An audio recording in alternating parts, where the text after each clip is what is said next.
Hello everyone, my name is Tatiana and you're watching My Tiny Zoo. Today I'll be showing you how to make your very own enclosure background. This is a very customizable background. You can make it fit any tank size, and you can pretty much make it any color combo and style that you're interested in. These backgrounds are inexpensive and can be made to fit a wide variety of animals, including geckos, snakes, and invertebrates like tarantulas. So here's what you'll need. 1 Styrofoam insulation board, reference photos to help give your design a starting point, a knife. I use a hot knife in this video, but a normal kitchen knife or X-Acto knife will work just fine, sanded grout, acrylic paint, and matte polyacrylic sealant.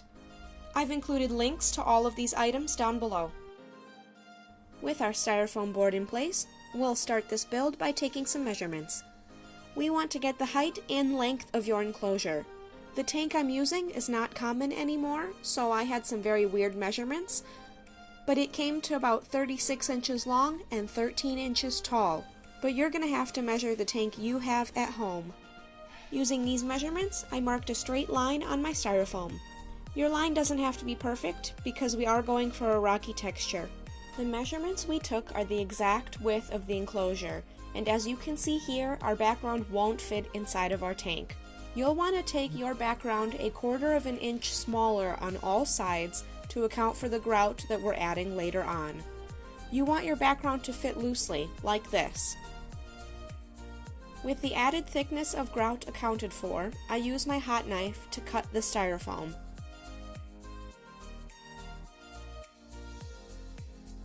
This hot knife melts the Styrofoam, so there's less mess for me to clean up afterwards, but an X-Acto knife or kitchen knife will work just fine.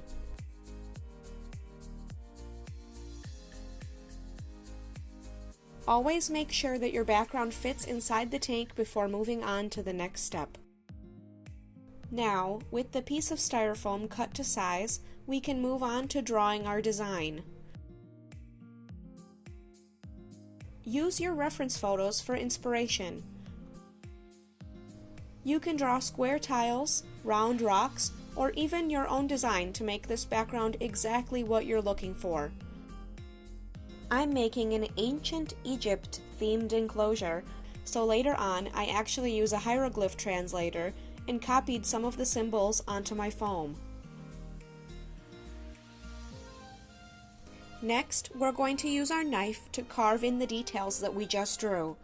Be careful not to cut all the way through the Styrofoam, or you'll have to start over. The hot knife makes this step very easy because it just melts the foam away, but I have done this with a kitchen knife, and as long as you're careful, you can definitely shape the foam the way you want.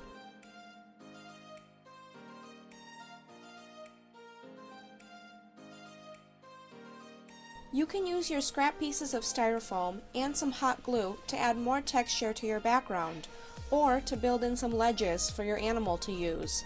If you do decide to add ledges, be sure to use some silicone to glue them in place before moving on to the next step, or they won't be able to support the weight of your animal. Now that we have our pattern drawn and carved out, we need to mix up our grout. You'll want your mixture to be easily spreadable, so I recommend 1 part grout to 1 part water. If your mixture is too grout heavy, when you try to paint with it, it will become clumpy. If you notice that this starts to happen, just mix in some more water. You want your mixture to have a thin, paint-like consistency. The next step is to just start applying your grout. I used a paintbrush that I didn't really care about ruining, and I put trash bags under the foam so that I didn't ruin my dining room table. See how thin my mixture is? You can still see the Styrofoam through the first layer of grout. As you add more coats, the foam will slowly start to disappear and your background will get sturdier.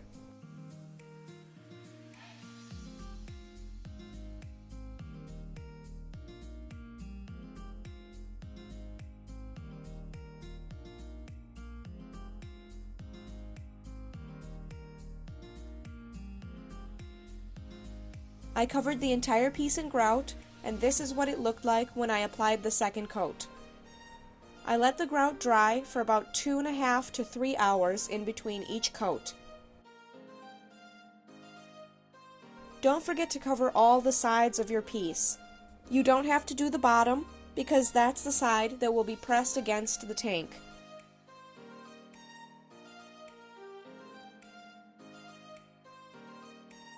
I did 5 coats of grout total before moving on to the next step. Here's what my background looked like after all 5 coats were dry. Your background should look similar to this, but of course it will look different based on what style you're going for. Now we're going to move on to my favorite step, painting. In this clip, you'll get to watch me mix way more paint than I actually need, because I suck at mixing colors.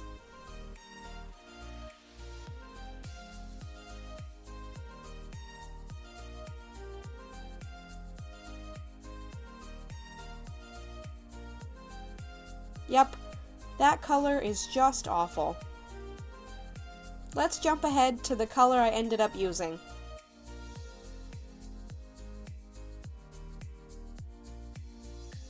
That's much better. I'm going for a desert, sandy vibe, so I'm using tan, yellow, and orange tones to get the look that I want. Whatever color scheme you're going for, just make sure your paints are non-toxic.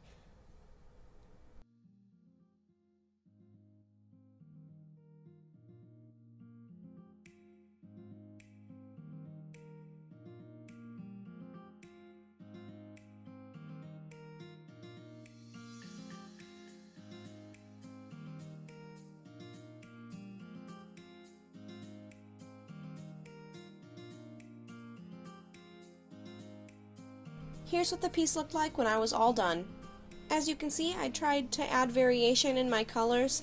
I added some red tones, some pinks, and some more orange colors to give it a more realistic feeling and add some more depth. Here's what the piece looked like after I added some detailing. I really like the grout that is supposed to be holding these tiles or rocks together to be a different color because it helps everything pop out a bit more. I also painted in my hieroglyphs with some really bright blue and red paints so that they become a focal point on this piece. The next step is completely optional, but if you're looking for a more realistic rock texture, I highly recommend you take the time to do this.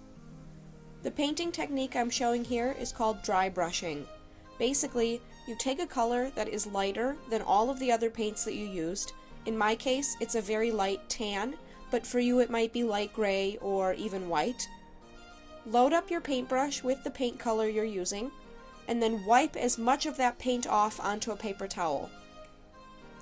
You want there to be almost no paint on your paintbrush. Once your brush is leaving almost no color on your paper towel, you can move over to your piece.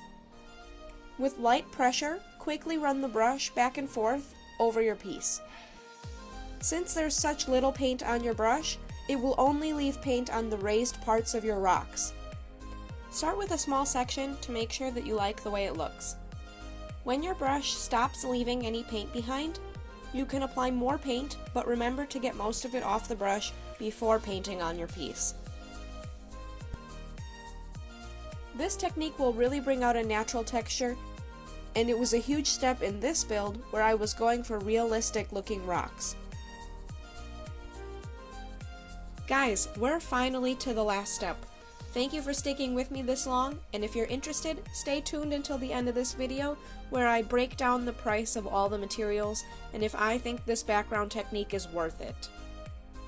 Okay, so we're moving on to sealing our background.